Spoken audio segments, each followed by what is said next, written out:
Hello everyone, my name is Liam Connolly. Today we are going to cover the topic of decision making, which is discussed in chapter 7 of the book. Now, decision making in and of itself is a huge topic and really can be applied to any issue within business, management, or your own personal life.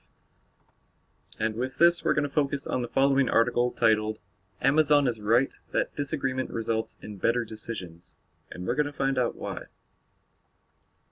First, I'm going to define a few terms, including decision-making, groupthink, and how this relates to teamwork.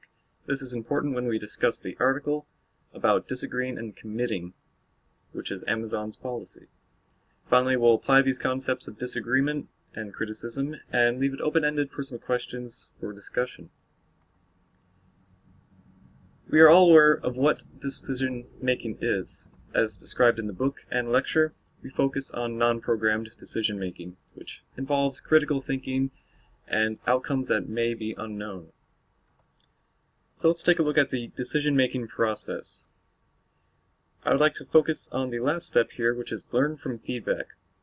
I believe that learning from feedback is the most important step, as it wraps up the decision and it determines exactly what happened. Was it successful, or did something go wrong? And with this feedback, we as managers are able to learn from the situation.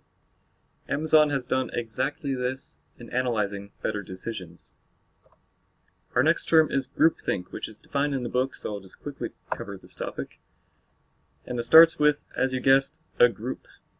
In the workplace, groups are geared towards promoting teamwork. And when that teamwork becomes the new goal, there is a desire for harmony. Now, this is where the problem can occur and can finally lead to irrational decision-making, as the new goal of having the desire for harmony skews the results. And now this new need for harmony or agreeableness between team members is what can cause problems. Now, with this term in mind, we can talk about the philosophy of Amazon. Simply put, Amazon is anti-groupthink. Amazon knows the employees are individuals with different ideas, different behaviors, and opinions. They want to take advantage of this. Amazon does not state to disagree without reason. And this is the important part. Now, if they reason to agree, that is excellent. But if they have a reason to disagree, that is even better. The idea behind this, or the purpose, is to allow all members of the team really to express their own idea and opinion within the team environment, even if this means the ideas are very debatable or even far-fetched. A few of the topics that Amazon discusses and quotes are harmony is overrated, and also disagree and commit to it. Now, these are powerful statements which you really don't see in the workplace, and I find that very interesting, and let's find out why. About disagreement, why is Amazon right? Being a widely successful international company, should we listen to Amazon about these topics? Now, Amazon and their immense collection of data on their employees, their decisions, and how they behave state that this technique is true, that disagreement results in better decisions. They state that the disagreement between team members brings out better ideas and ultimately better end results.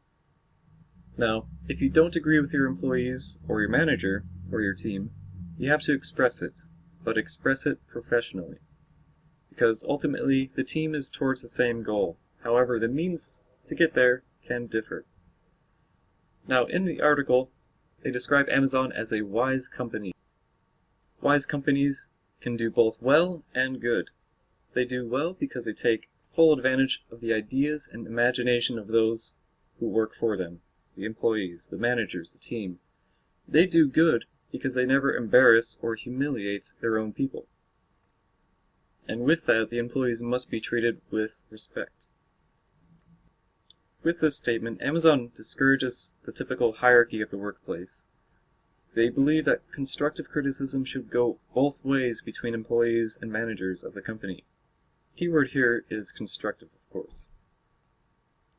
And finally, I'd like to bring up a few questions regarding the article to help start some discussions. First of all, do you disagree with Amazon? If so, why? and to what extent? Or do you agree, and why?